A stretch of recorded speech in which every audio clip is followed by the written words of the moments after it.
The job market right now is brutal.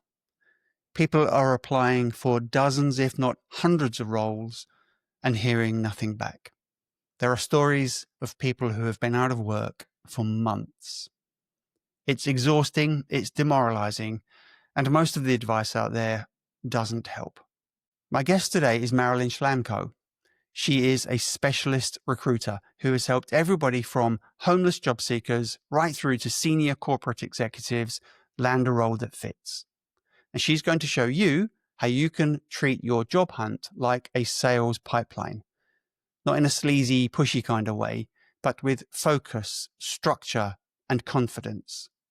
In this episode, she's going to show you how to identify your ideal employer, how to build strong connections, how to tell your story powerfully, and how to close an interview without sounding desperate. If job hunting has ever left you exhausted or desperate, or you just want to improve your odds, this episode is for you. Let's get into it.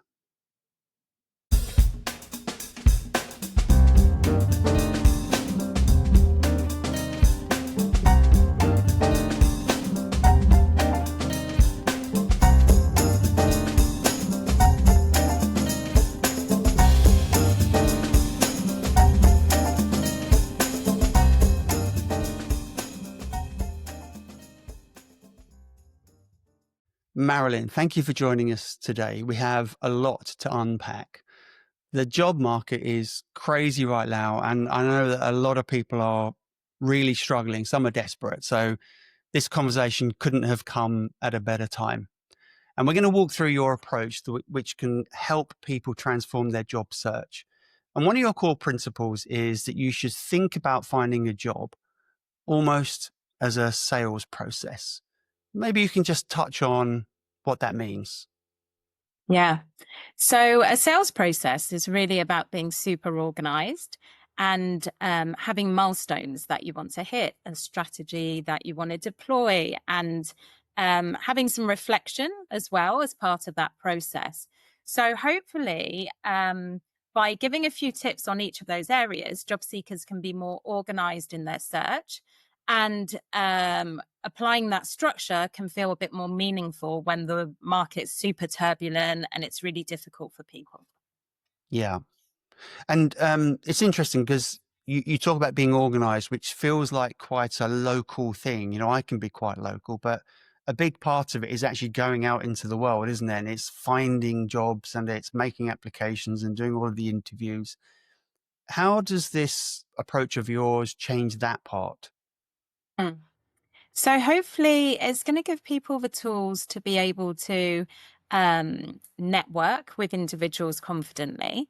It's going to enable them to think about how they present themselves externally, and it will give them the confidence to really assess how they bring value to a process. And ultimately, that's what sales is about, bringing value to an interaction. And I'm sure that there will be people watching or listening who will maybe feel uncomfortable with the idea of themselves as salespeople, right? You know, they don't have any training. Maybe they don't want to be a salesperson. And so for some people, that might come a bit, it might give them a bit of discomfort. What would you say to those people? Oh, yeah, absolutely right.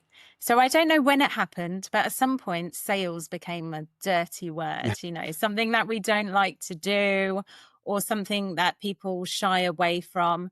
I remember in my early days of recruitment, people used to call me, the recruiter, a necessary evil. And I was like, wow, this is strong. What have I Um, walked into? Yeah. yeah, exactly. So sales can be perceived really negatively. And we've got to be really careful about that, right? Because if we perceive a sales process to be negative, and yet a job searching process, an interview process is very similar to a sales process, we are projecting that to be a negative experience before it's even started. So I think it's really helpful for job seekers to map out and just jot down some notes. What do they think about sales initially? What are the assumptions? How would they describe sales? Most people tie sales to a really bad sales experience that they've had in Right. the past.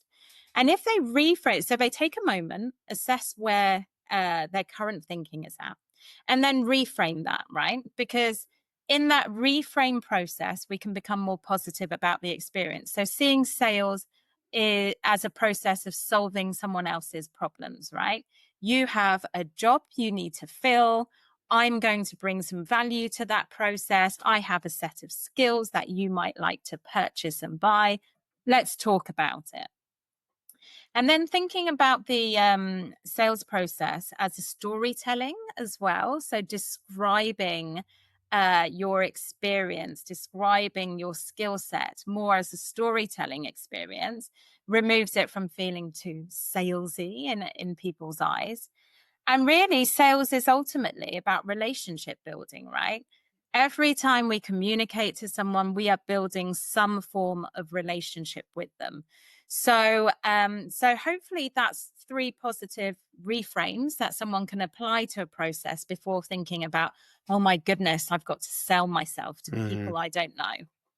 Got it. So I like what you walk through there, because a lot of what you're talking about are things that are very much in my control. So it's very much about being organized, about planning, about having the right approach. It's not necessarily the bit that I think scares a lot of people, which is the sort of, I've got to close somebody, I've got to push them to an answer that maybe they don't want. And that's the thing I think that a lot of people look at and say, I'm not a salesperson, I can't close that deal.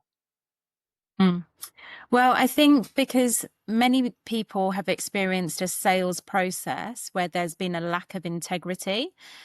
So people have pushed their view too strongly, or people have missold. They've represented a different image of what the product is or the process is. And that lack of integrity is what has created the poor experience. So, if we approach a sales process with as much integrity and truth and honesty as possible, it should feel good for both parties involved. Got it. Okay. And let's just pause a second. Hiring managers are overwhelmed, and for every application, every job advert that they put out there, they get tens or hundreds or even thousands of people just trying to get in front of them. Mm. When they are so overwhelmed, and I know that we're going to give some really good tactics later on, but as a general principle, when they are so overwhelmed, what chance does somebody have when they're just one of those people, throwing their hat into the ring? Yeah, so AI has definitely exacerbated this issue because people are making hundreds and hundreds of job applications using AI tools which are untargeted and a bit of a copy and paste job. So HR professionals are feeling overwhelmed because the volume has increased, the quality might not have increased. And it's very hard to spot talent in that Hmm. widened pool now. So for job seekers, we have to combat that by being super targeted and super on spec. Really think about the requirements of a job. And if you hit those requirements and you're suited to the job, then go for it. But there's no point channeling hundreds and hundreds of applications for things that you're misaligned for.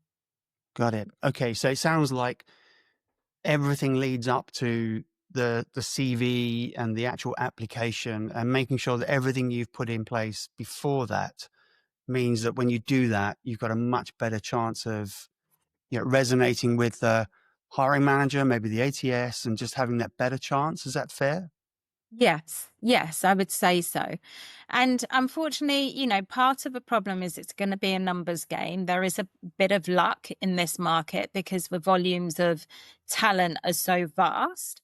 But if you can tailor your application as much as possible, I think you have a higher chance of conversion at the end. Got it. Okay, and we'll come on to that in a bit, I know. And can we just touch also on ATS systems? Everyone knows that an ATS system is there. I think originally they were there to help a hiring manager just schedule interviews. They didn't Mm. have a lot of volume, but now they seem to be the gatekeeper. It seems to be the thing that you've got to beat first. Is that a fair reflection on ATS systems?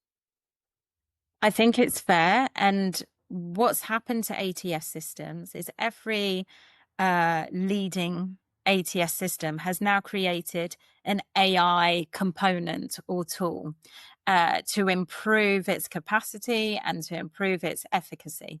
So now with an ATS system, it isn't just gathering CVs, storing them onto a database, and enabling recruiters to manage candidates through a process, a software process. What they are doing is enabling keywords to be matched to CV. So they're doing the initial filtering that a recruiter would have spent hours and hours to do. And also, there's the ability to now do screening questions, knockout questions. So when you send your CV over, you might be asked 3 to 5 questions about your background and ability. And these questions are there to reduce that volume. So you've got to think about interpreting them and understanding what are people really looking for in that answer, and do you fit the spec that they're looking for. Got it. And I know that in all of our planning, you've mentioned words like trust and integrity and honesty a lot, as well as targeting. In other words, not just spraying your CV everywhere, but going for very specific roles. And I guess that comes to a head when you're asked those questions, not trying to give the right answer, which may be not true, just to get through them, but to actually answer the questions and maybe accept that you are eliminating yourself, but that's okay because it keeps you honest and keeps your integrity, but also helps you with that very focused, targeted search. It's absolutely okay. Who wants misalignment? And that misalignment will be found out somewhere in the process. So whether it's happening initially in the CV process, or whether it's happening at interview stage, or the worst case scenario, it happens when you're actually in the role and you're found out because you've told Mm-hmm. them you've got this skill set that you haven't actually got, or this certification that you haven't really acquired. So any misalignment seems to come out in the wash at some point. So that's why I always urge people to be honest and transparent from the initial starting point, because ultimately it helps you. The whole job searching process for me is a process of understanding how two different entities match. So the job seeker and the company or the job role. How do they match and align? And you want as much alignment as possible. And there are just sometimes the environment or the structure or the salary will just not align with what the needs are. Yeah. And we, through other episodes on here, we've talked very broadly about happiness and satisfaction. And if you do land yourself, as you've described, in a role that you're just not equipped for, or where you do get found out, ultimately, yeah, it just drives unhappiness back onto you, really. So there's no point trying to shoehorn yourself into something that just doesn't fit. So let's begin to talk about what we can improve. What happens when we have a different approach? So you talk about it being a sales process, and I know that we're going to get into the detail of that, but a part of this is storytelling. What happens, what mindset shift happens when I can master the art of storytelling, which is not telling lies, but talking about me and my skills and my background and what I can do, but in a very convincing manner so that the listener gets the message that I'm trying to convey? What changes? So storytelling is really closely linked with confidence, right? If we think about great storytellers, Barack Obama, or people like Mother Teresa, William Shakespeare, Michael McIntyre, right? Such a funny but great storyteller. And they tell their stories with confidence. And I always say, people go into a job searching process and say, well, I feel really underconfident. I don't know what to say. And I say, well, you should feel super confident because the subject is you Mhm. and no one knows you better than you do. So, we should be, we should feel confident that we are the lead storytellers in our life and we have the autonomy to take that story wherever we want it to go. So, really, embracing the storytelling element will enable job seekers just to take their interactions, offline and online, live in interviews or even via email into a higher caliber of experience. Got it. And just I'd pause on this as well. There's a really, really good communication coach called Vin Go, who's on LinkedIn and YouTube. He's well worth checking out. He's just spent his whole career now telling people how to communicate better. And just on communication, I mean, I've interviewed thousands of people, and you're right. A good story told well can be very compelling.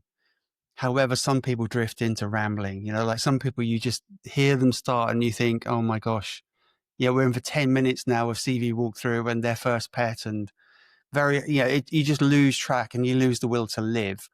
So how do you bridge the gap correctly between bare facts, staccato, no story, no emotion, no background, and stop going into the rambling, losing track, hours of monologue? How do you get the balance right? What do I need to bear in mind? Okay.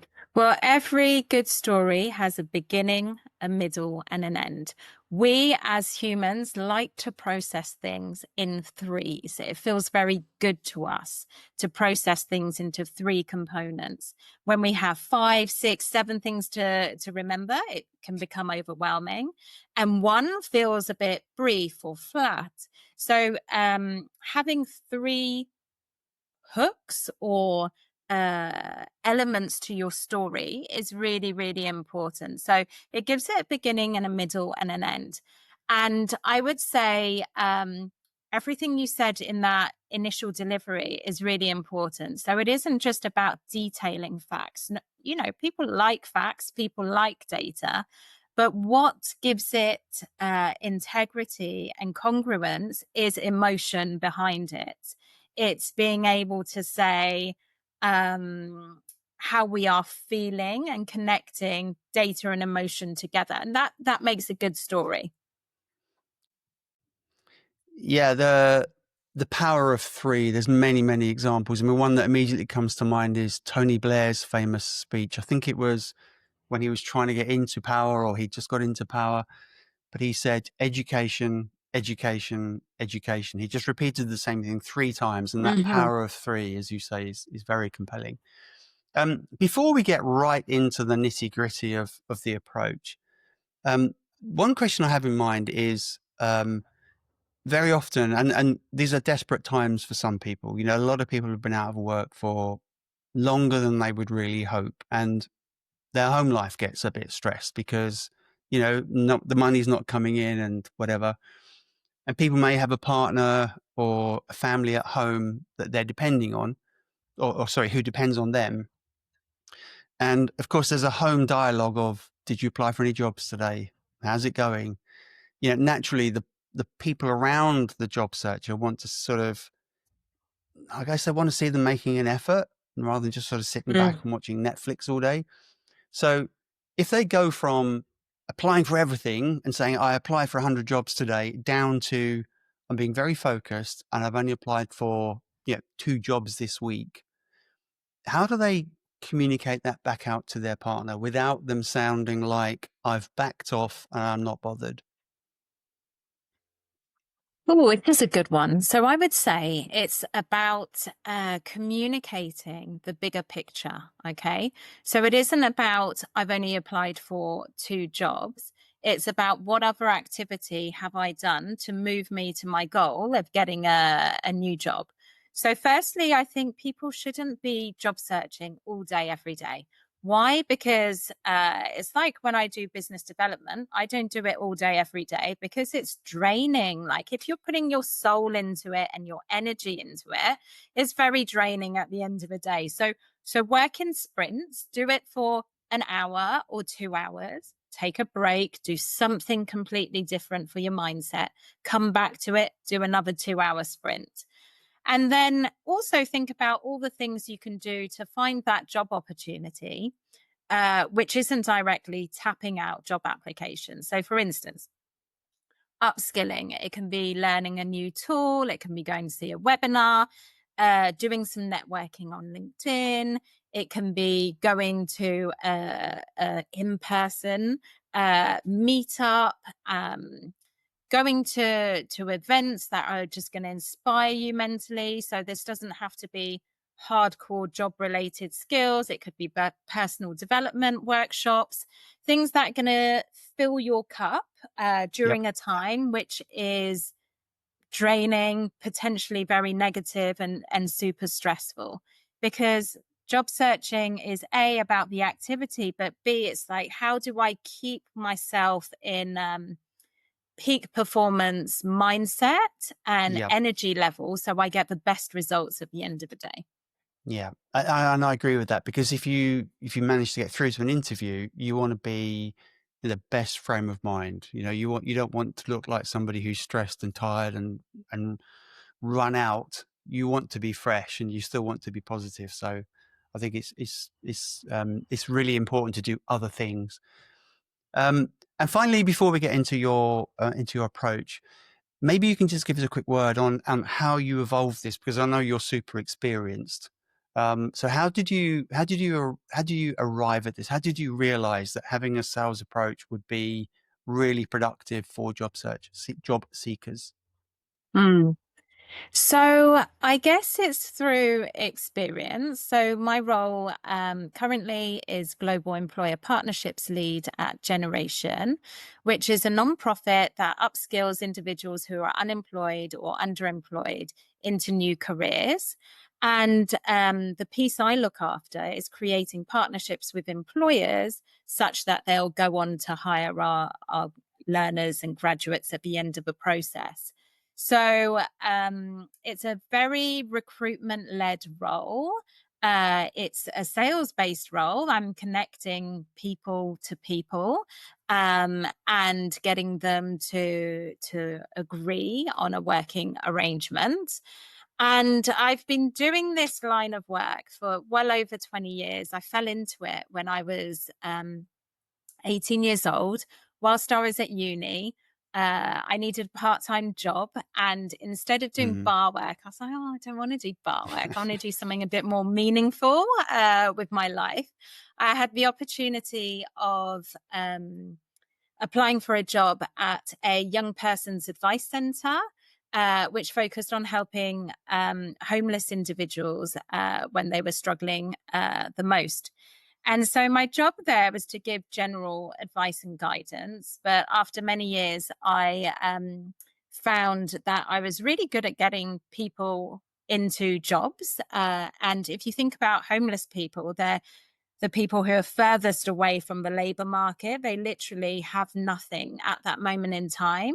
And I managed to get a fair few into jobs and realized, yeah, there's a process and some good to this. So I just carried on this recruitment, sales, partnerships track throughout my career. And really, if sales is a bit like project management, it shows up all the way through your life. You know, when you're dating, you're selling Hmm. yourself. When you're finding a new job, you're selling yourself. When you change home, you sell your home. You know, you've got to be good at sales at different parts of your life. So um in my career, I've had the chance to mentor and coach people. And fundamentally, some of the skills that I coach best on are on sales and project management because they show up so many times in one's life. Yeah. Your work sounds incredibly rewarding. I mean, I think a lot of people would think of reward as salary and money and Mm. things, but the impact that you must have had on people must be very, very rewarding. Yeah. Yeah, I love my job. I love everything I do. I think, would I maybe have made more money selling in like a big tech Mm, company and selling software? Yeah, probably, but I probably wouldn't feel as happy and content and yeah, I wouldn't kind of feel good at the end of every workday as well, which is super yeah. important. Cool. And also listening to you speaking there, of course, the opposite of saying, I'm going to have a sales approach, the opposite of, I'm going to present myself well, the opposite of, I'm going to organize myself is, is really going to harm your prospects of actually getting through all of these hurdles and getting a job, right? If you don't communicate, if you're not organized, if you don't go for the things where you are really well matched, if you don't come up with how you will solve problems for the prospect company, you're immediately not just limiting yourself, but you're really ruling yourself out, right?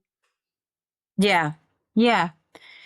That's true. And the thing is, sadly, most people do these things unconsciously, right? They Mm, haven't really thought about what their sales approach is in a job searching process. They don't really stop to think how they communicate or how they could organize their time better in a structure.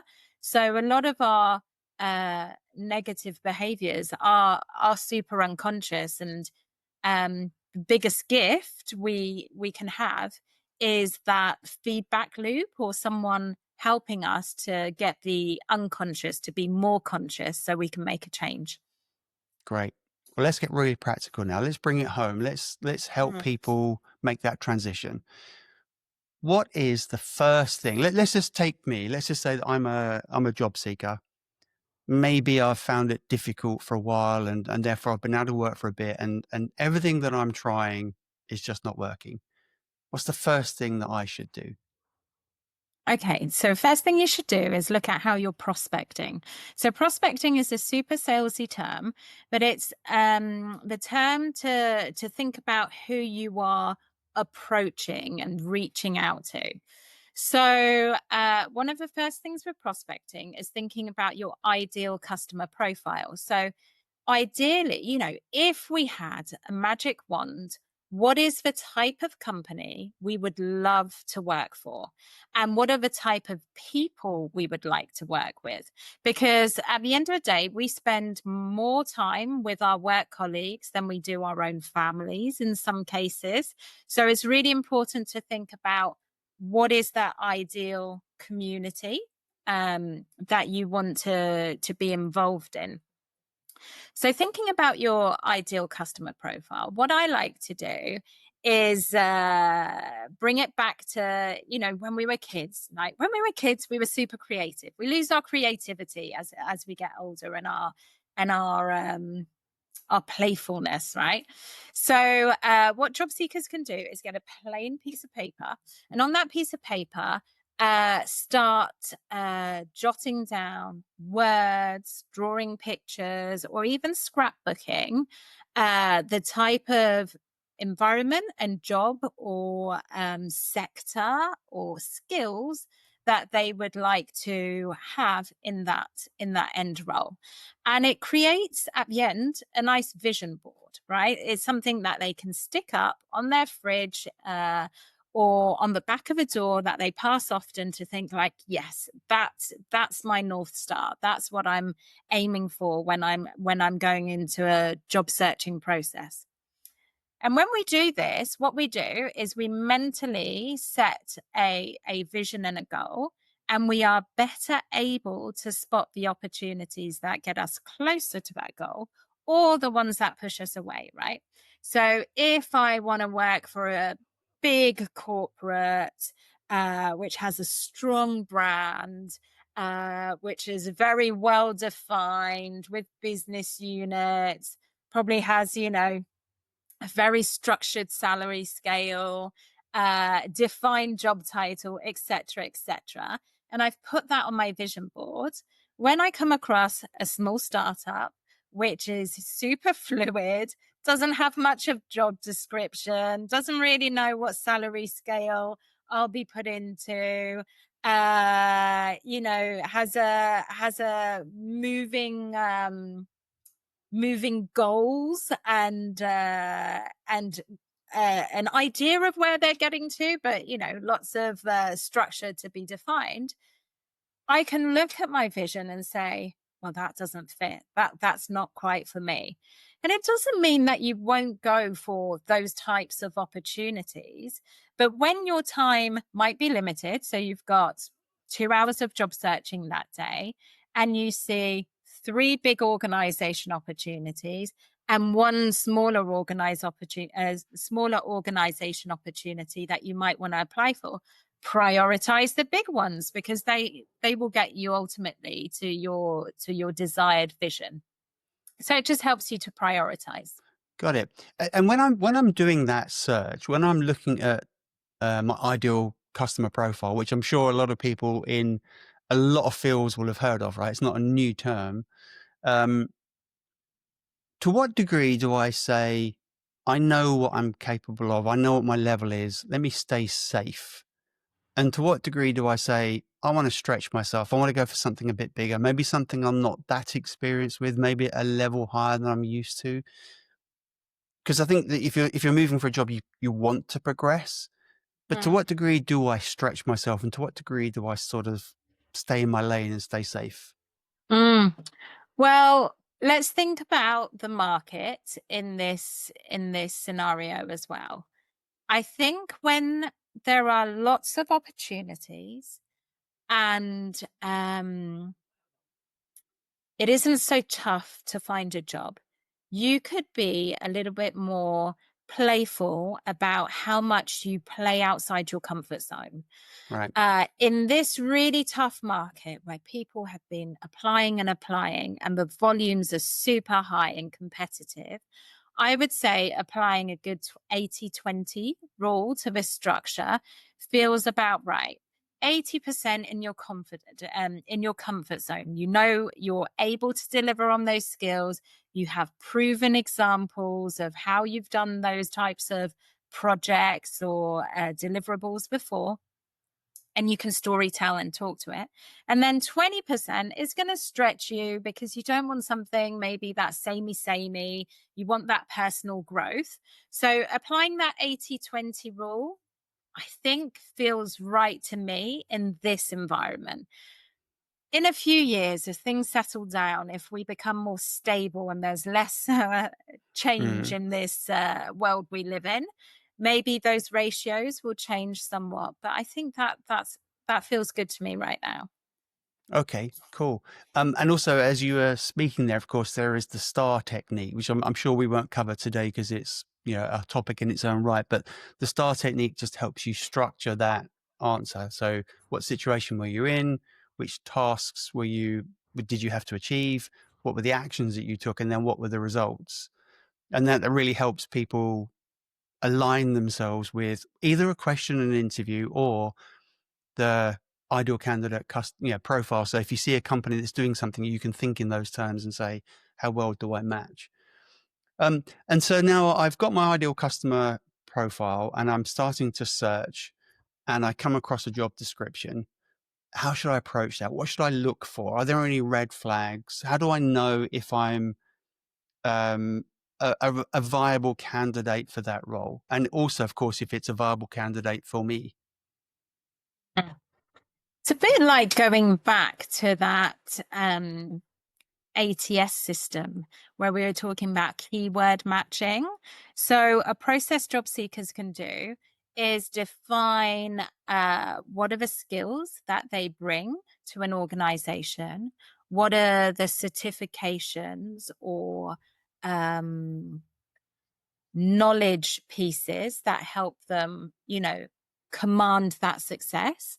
And then I would say, what are the values that are really important to them in a job or a work environment? So they can jot that down on a piece of paper. Then they take that piece of paper, and when they're looking at job descriptions, they look to keyword match as much as possible. So if something I value is working for a social impact organization that does good in the Yep. world, I might not go into an environment which is a little bit culturally challenging, or maybe that hasn't got a wider impact than making, commercials and funding, right? Right. Right. So it's about aligning those values. If they want someone who is, so if it's a role where you are going to present to external stakeholders all the time, and in your values, you have outlined that you like to be quite independent, planning roles, work on your own, less external impact and connection, then those two things aren't gonna align. So during that process is can be super helpful, because ideally you want a keyword match as much as possible, and a red flag would be if you've only got a couple of matches in that scenario. It would really make you think and ask, like, is there enough of this in this scenario for me to make it work? Great. So it's about matching keywords from the job description to what I hold, what's interesting to me. And I think I'm Mm-hmm. picking up from you there. Also, I must really understand what my values and my principles are, and aligning with a company that meets my mission. Because as you describe, it could be social good, or it could be extreme capitalism and making a load of money. It could be all sorts of things. But I've got to understand the values I want to align with, so I don't end up, like a fish up a tree. Mm-hmm. Mm-hmm. And that process of matching the keywords is already your interview preparation, right?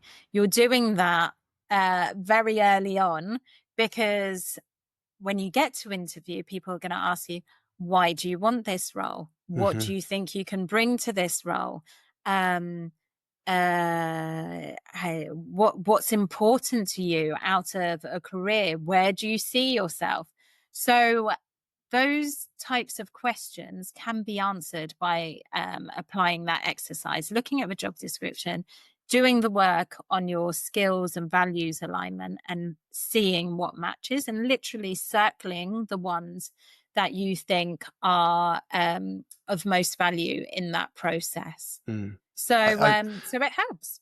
yeah, I recognize that as an interviewer, because you may ask a direct question which uncovers some of that, but actually you pick up an undercurrent from talking to somebody, and you can tell, what they hold of value.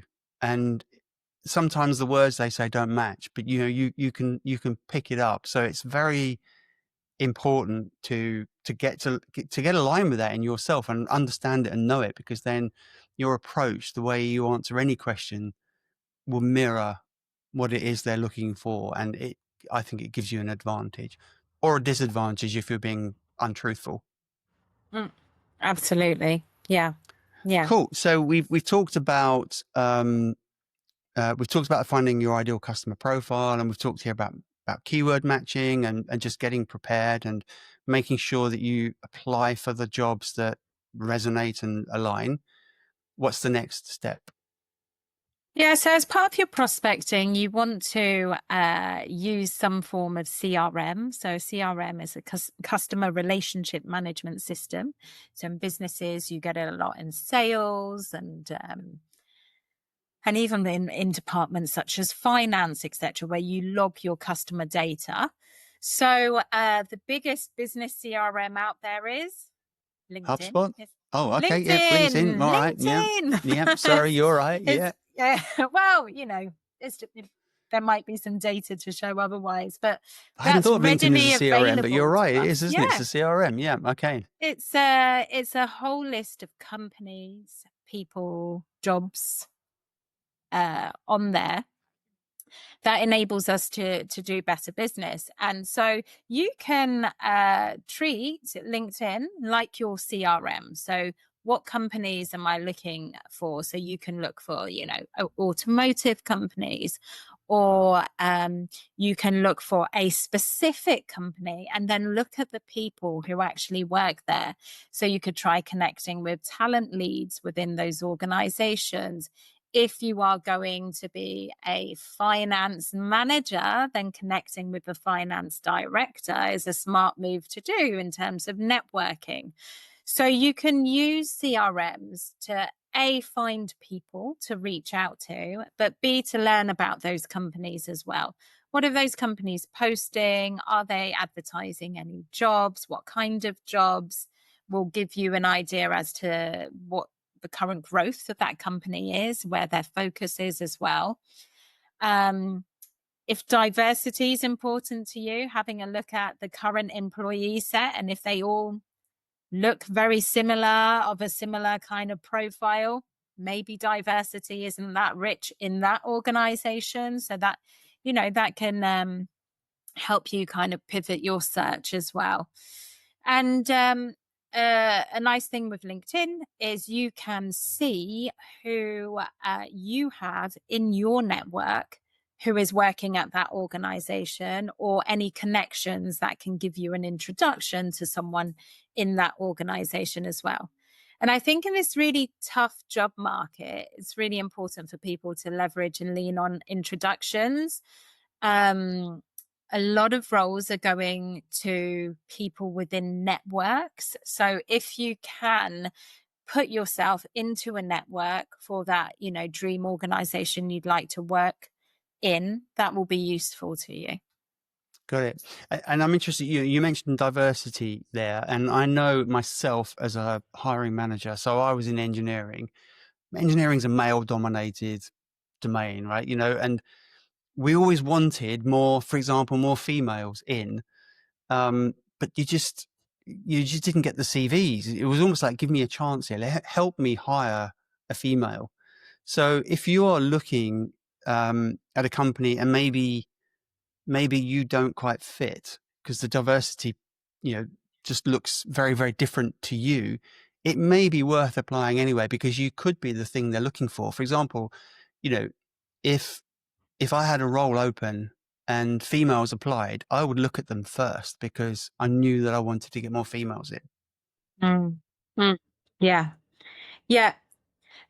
Another thing job seekers can do is look at what is the current trend. So if I go into a technology department, or if I look at who are the technologists in a certain company, and I see a certain type of profile of individual, you can go into an AI tool now and ask, typically in technology, what percentage of workers are female? Now, the last time I checked, it was no more than 17%. Yeah.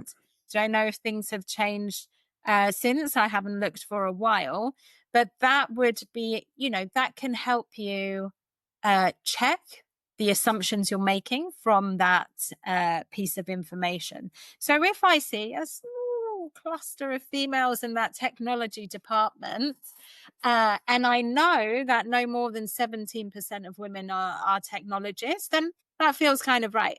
If I Yeah. see zero, Yeah. maybe I'll think differently as well. Yeah. Yeah. I got to 27% once, which I was so happy with, but it still didn't Mm. feel anywhere near enough. Cool. So you're right. LinkedIn is the biggest CRM. I understand that now.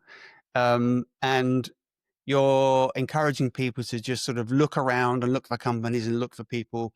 Now, what happens if I find a good target company that I believe resonates with me, whether they have jobs open or not, but I see some people that I think, yep, I could connect with them. Maybe hiring managers, maybe just people I know that I've worked with before that are now there, or maybe people in the HR team. What's my approach? What should I do? Mm-hmm. Okay, so you've you've identified your ideal customer profile. You have used a CRM to find out a little bit more around those types of customers and the types of individuals you could perform outreach to. Now you want to perform your outreach, which is literally reaching out to people and making them aware of what you can do and the skills you bring. So this is where you need your confidence to ramp up, right? Hmm. Because up until now, it's been some personal development stuff on you. You've been identifying your skills and values. You've been doing a bit of research, but that stuff isn't really scary because there's no feedback coming back to you. When we start getting into the zone where feedback comes back to us, Hmm. that's when we all get a bit scared because people don't like getting feedback, and people specifically don't like getting negative feedback, right? That doesn't feel good for anyone.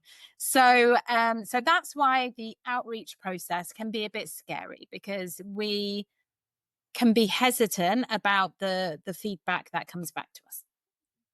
However, you are not going to be able to advance yourself as confidently or effectively if you don't take that leap of faith and you don't put yourself out there. So I can't remember what the saying is, but you don't get 100% of the sales that you don't ask for, Yeah. right? You You don't only score get the 100% of the sales. shots you don't take. Yeah, absolutely. Exactly.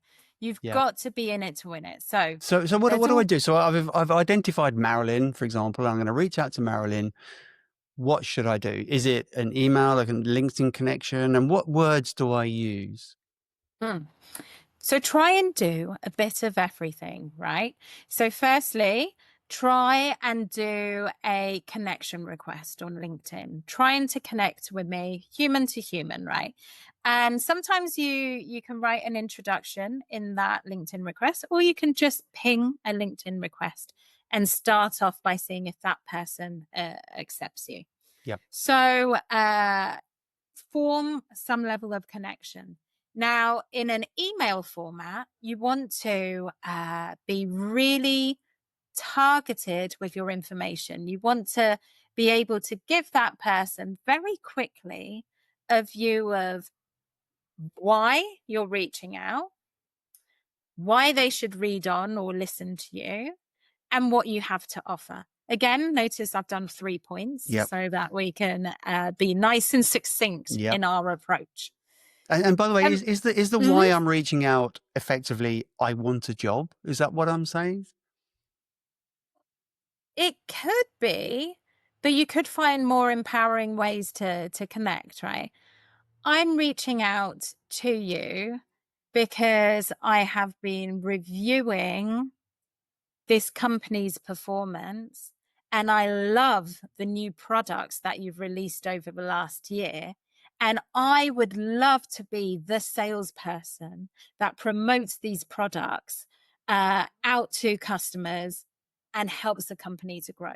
I mean, that's more empowering than, hey, Yep. I'm reaching out because I'm looking for a job. Yep. Uh, Again, it's more empowering because the language was focused on them versus me, right? It Right. was like, I'm inspired by you because this is what I want to do. This is what I could bring versus I have a problem. Can you help me fix Hmm. it? It's a different dynamic. You're almost Um, doing the flip, aren't you? You're almost mhm. saying, I recognize a problem that I could solve for you. Yeah. Yeah. Yeah, yeah. And sales really is all about that presenting a solution to the audience member. So again, if you can identify a problem that they have.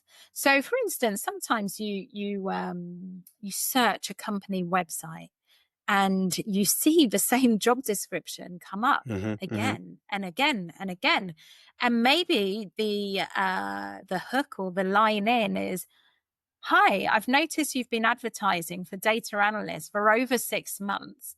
I'd like to present myself as your future candidate because these are the skills that I could bring to help you elevate this department, or increase your data management. That So sounds so powerful. yeah, and it's a bit you want to show your research in there as well, because hopefully you have research, right? You've been doing your research before, so throw a bit of that research in, because most people will just go in with a, hey, this is me, this is what I want. But if you can prove that desire is there, or there's that passion there, people hire people that they like and they want, right? So Yep. if you can demonstrate that fire in the belly early Yep. on, then it should help you to open doors. How do I not come across as a personal or company stalker? You leave a bit of a footprint. I've looked at your personal LinkedIn profile 10 times in the last 4 days, and I've done loads and loads of research on the company, and I've got all of this information, and now I'm coming to you with it. It can Yeah. it can sort of feel a bit creepy.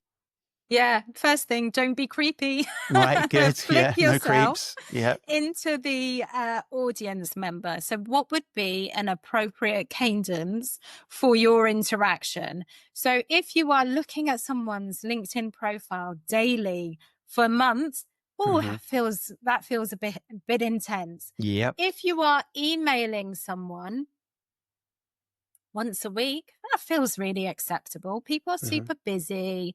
If you think about how emails come in, this happens all the time, right? I see an email and I'm like, oh, that's really good. I'm going to come back to that. I go off, make myself a cup of tea. I come back and my email has dropped about 15 spaces, right? Because 15 emails have come in. Yep. Yep. And then I do a bit of project work and I come back and I get another 15 emails. Suddenly, the email that was top of my mind earlier has dropped down 30 places and has gone from my visual screen. So Yeah. I might not come back to it. So contacting someone once a week feels very acceptable in terms of business times. I would say no more regularly than every 3 days. I think that can feel a little bit like hounding. So it's Right. really important to put yourself in the position of that recipient. What would feel acceptable and appropriate to you? Mm. And also, the way you follow up on emails is really important. Make sure your tone isn't desperate, isn't angry, isn't frustrated. Naturally, if we come into a relationship uh, process, thinking good of people, being compassionate, being really mindful of where people are at and what they've got going on, then your communication will follow. So a follow-up email that says, hi, I'd just like to check in whether there's the opportunity to meet with you to talk about my skill set. I'm still super passionate about this job role, and I do hope it hasn't it hasn't been offered elsewhere yet. Feels very different to, hi, I'm sending you another email as I Mm. haven't heard from a response. Hope everything's okay. Can we set up an interview? The tones are completely Yeah. different. You're right. There is this trend on LinkedIn, particularly, where someone will ping you about something, and maybe it's not appealing, it's just not relevant, and therefore you don't spend the time to reply. And then 2 days later, they go, "I'm really offended that you haven't replied to my message," and it just makes it worse, right? I'm much less Yeah. inclined now to reach out to that person than you know. And also, as I was listening to you there, one of the things I was going to talk to you about was we're living in a very modern world and everything's very, very digital. And clearly the job finding process has changed dramatically from what it was 5, 10, 15, 20, 30 years ago. And yet what you just went through almost sounded like quite a traditional approach, very polite, respectful approach with a bit of information about me, seeking the opportunity to talk. It's refreshingly traditional, I would have thought. Maybe I'm a bit old school as well. That's But I mean, I that's guess the the point I'm trying to challenge. make is that traditional approach can work in the sea of, as you mentioned earlier on, hundreds of AI generated applications coming through, which will just hit a wall. And you're looking through a way through that wall, aren't you? Looking for that keyhole. Yeah, it's a good point, though. So, how could we modernize it? So, one way you could modernize it is around sending some content that separates you out from others, right? So, we've got to be mindful when we send the content, though, right? Because people, again, are busy Hmm. and you're developing a relationship. So, you don't want to run before you can walk. So, on that first email or contact point or LinkedIn introduction out, I don't think I'd put masses of content onto the recipient's shoulders, right? I would keep it short, Yeah. sweet, but passionate and very inspiring. Because the chances are if it's too long, people aren't going to read it anyway. So there's no value in sending it. Yeah, well, people probably read it more than we Okay. realize. It's just Okay. whether they respond. Yeah. On the second outreach out, that's where I might add some content. So if you are a job seeker, let's go to this data analyst job profile again. Maybe I've created a great dashboard of data, and I could send a Loom video or some voiceover to someone working in the data analytics department of my dream job, saying, "I hope you don't mind me sharing just 20 seconds of content, a few snapshots of a dashboard that I've created, but I'm super proud of it.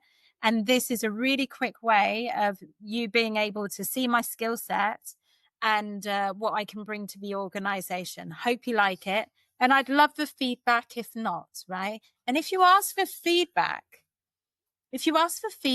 people you're not asking for a job, right? You're asking for feedback. And then the opportunity for that conversation to evolve can evolve from there.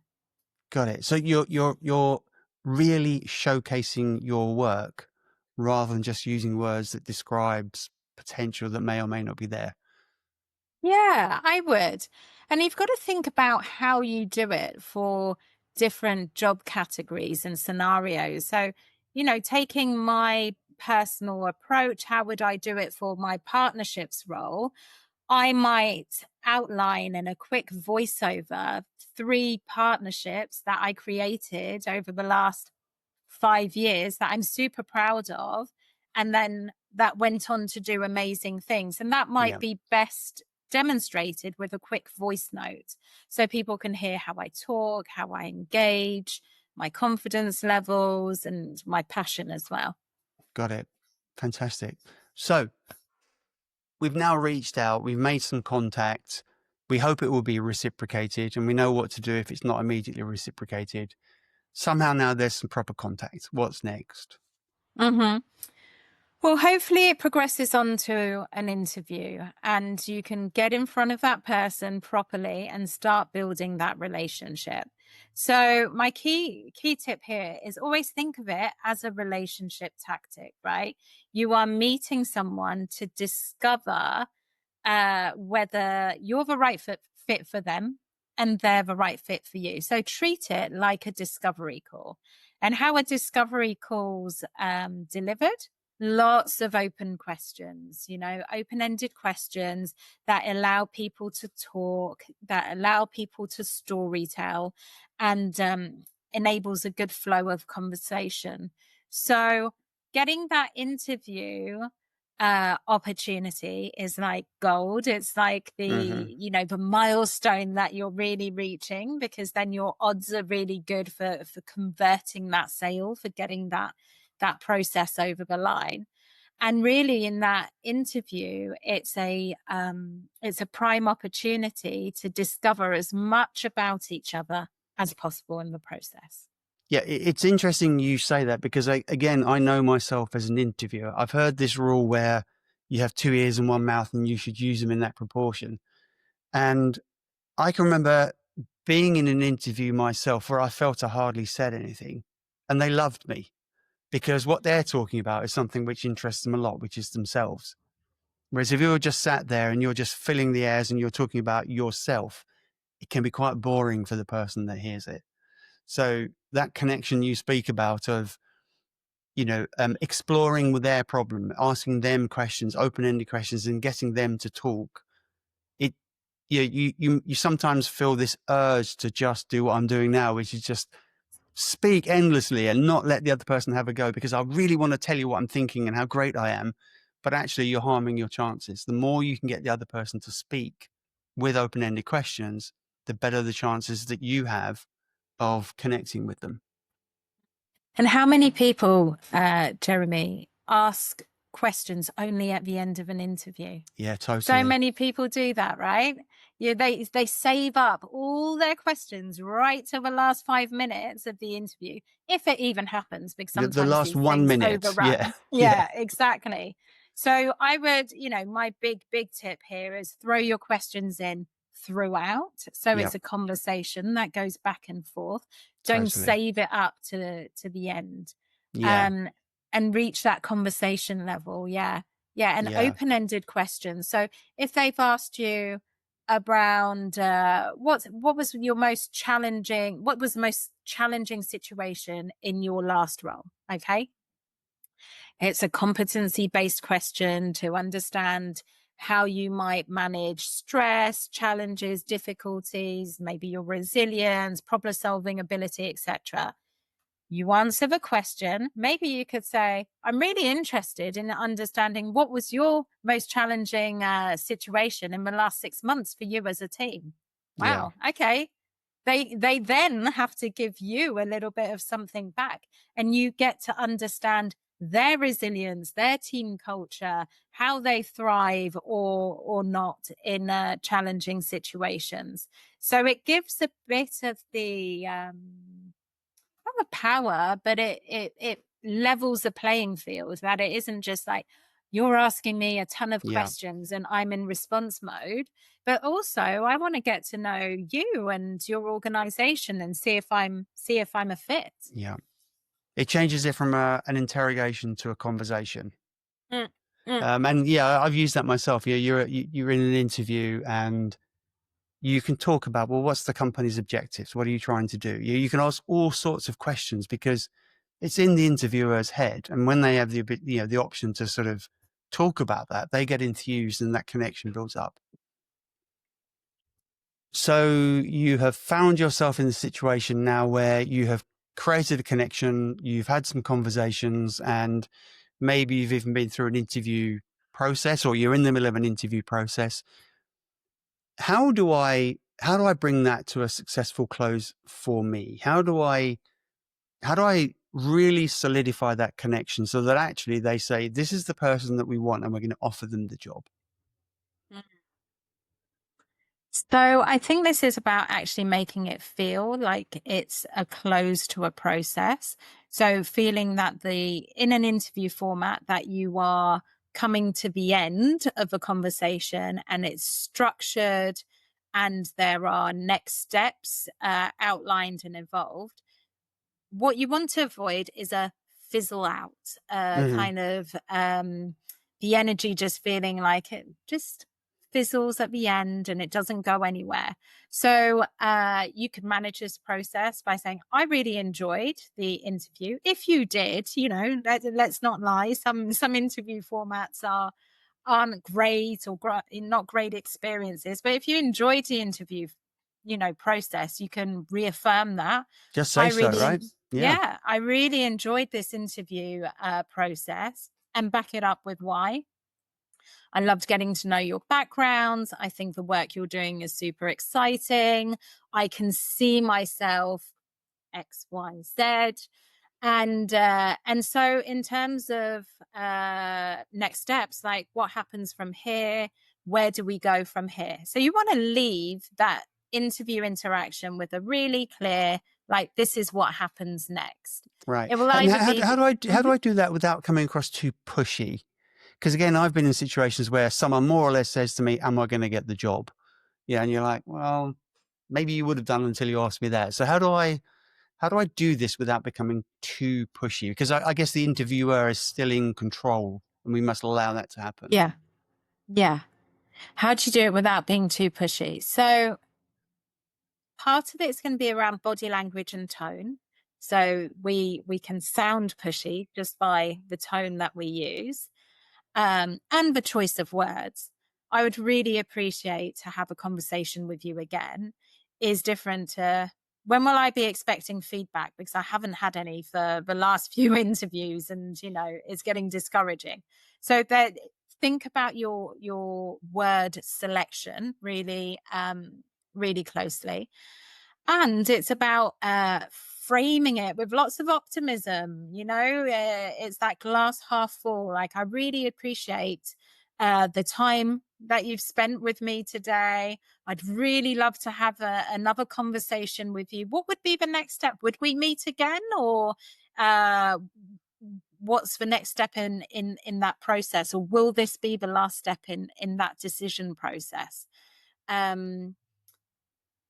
Yeah, or asking, uh, when do you think you'd be able to get back to me with some feedback? Because I really, really have enjoyed meeting you today, and I'd love to hear whether you think there's a fit, or any feedback that you might have. If you frame it as feedback, it's not, have I got the Yeah. job? And I like what you're saying, because it's coming back to what you said earlier on, which is you're not saying, I really need a job, I've had lots of bad interviews and I'm pretty desperate and please help me. You're saying, I think there's been a good connection. I've enjoyed this conversation. Like, I'm really interested in your next steps. Mm. The other thing that people do, and it's getting a, is it getting a bit old? Maybe it's getting a bit old, or it's getting a bit clunky how people do it. Is there anything I can tell you or do before we leave today that can, Great question. Yeah. make you change your mind? I don't like it that much, because that's a little bit pushy. I love the essence of Mm, the question. It's the framing of it. yeah. Is there anything I can do? Very direct and a little bit closed in language. Yeah. Would it I've be used things like, is helpful? there anything I've missed? Is there anything we haven't spoken about enough that Yeah, you'd like to know yeah, more that's about? good. And you could also do would it be helpful for me to send you an example of my work in this scenario? So you can just have a look at my portfolio in more context. Yeah. Would it be helpful for us to have another discussion around the working arrangements and how it would practically work? So we both feel good going into this process. Yeah. So Got it. again, it's like a super open, light, helpful way of positioning. Is there anything we've missed? Because, like, I want to make sure I've really sold the Yeah. opportunity. Yeah. Yeah. You brought up in my head a nightmare that I've experienced a few times. In the middle of an interview, someone says, I've got a PowerPoint presentation that I could show you. And you just go, no, please don't do that. Because no, like, I don't want to sit here for 20 minutes watching slides that mean nothing to me. So do not do that in the interview, but definitely provide it Yes. as backup data. Yeah. Cool. So is there anything else that we need to cover in your framework at this point? So after you've had the interview, the closing process doesn't end in the interview. It continues. So it continues with some outreach. So after you've had the interview, reach out and frame that appreciation again. And it doesn't have to be long. Really enjoyed meeting you this afternoon. I do hope you see a fit in the skills that I could bring. If you have any other questions that pop into your mind, feel free to contact me. And I'd love to have another chat again soon. Something Cool. super light, super polite. If you haven't heard feedback by the time they agreed, they stated, because hopefully you've asked this question, Yeah. you can drop a note, an email, give a quick call and say, hi, I'd love to connect again and hear about my suitability for the role. I think you were closing your interview process around now, so it'd be really great to touch base and touch base, such a Yeah. salesy I know what you mean though. comment. Yeah. Yeah. Get in contact with you and understand whether a decision's been made. Cool. One final question for me. What are your thoughts on, typically you'll be these days interviewed by many people, let's just call it 3 or 4 or 5, whatever it happens to be. What are your thoughts on me connecting with the interviewer on LinkedIn? And I ask because it's happened to me sometimes, and not everyone who comes through the process is going to make it. And it feels a bit intrusive and a bit awkward. On the other hand, of course, if there's a strong connection, you want it to happen. Yeah, I would always connect with people on LinkedIn, unless it was a super horrible interview process and you just think, oh, this isn't a fit, right? So you may have already sent that connection request in your prospecting stage, right? It might have already happened. And what you might find is people don't accept it until they've interviewed you. So sometimes that's a positive feedback sign that, oh, they've connected with me. Maybe they want to extend this relationship, a bit wider. I would always send out the connection request, because it might be that you come close second to this role, right? You perform really well at the interview, but there's just someone who's got a smidge more experience, or someone who communicated a little bit more effectively on one of those answers that just got there before you. The next time they are hiring, they might think, who's that chap we met 6 months ago? He was really good, but we didn't have a role for him then. Instead of going through a whole recruitment process and starting all over again, let me reach out to Jeremy and see if he's still available, and see if we can pick things back up. So it can be really helpful to make those connections. And don't forget, of course, that if Sally is offered the job, she may not take it, in which case they'll come to second choice. And if you're connected, it's much easier. Yes. Marylin, thank you so much. This has been amazing. If people want to reach out to you and talk about this more, naturally, they can download your framework. We're going to put that on our website, and people can download that and use that immediately. But if they want to talk with you more directly and just explore this more, how do they do that? LinkedIn, using that good old CRM. Yeah. Should be on commissions, really. Yeah, I know, LinkedIn commission. Yeah, I found out the other day how much they cost, how much they charge some people, and it's a lot of money. So your contact details will be with this episode, so people can find you, of course. Yeah, people can reach out on LinkedIn for sure. Fabulous. And any requests for help and support, I'm happy to do that. It's all about like community development and networking. So yeah, happy to share some more tips. Great. So thank you, Marylin. And I think job hunting has always been tricky, but it's getting more and more and more tricky with more technology, more AI, more people applying for roles, and having any structure, any format, is going to improve you. But what I like about your approach is that it's very different. It's very fresh, and it's very connected with actually getting the results that you like. And I can imagine that a lot of people who are watching or listening would like to just download it, have a look at it, and apply it. And I think, again, I can speak from experience. When you are organized and when you have an approach, your success rate is so much higher. So at a time when, job hunting is difficult, I think this has been really well timed. So thank you so much indeed for the time that you've spent preparing for this and also recording with us today. And if you're watching, please, you're not the only person who's looking for work. Please share it around. A lot of people would value from listening to Marylin. So thank you for watching. And until next time, this has been Build Your Edge. Thank you. Thanks, Jeremy.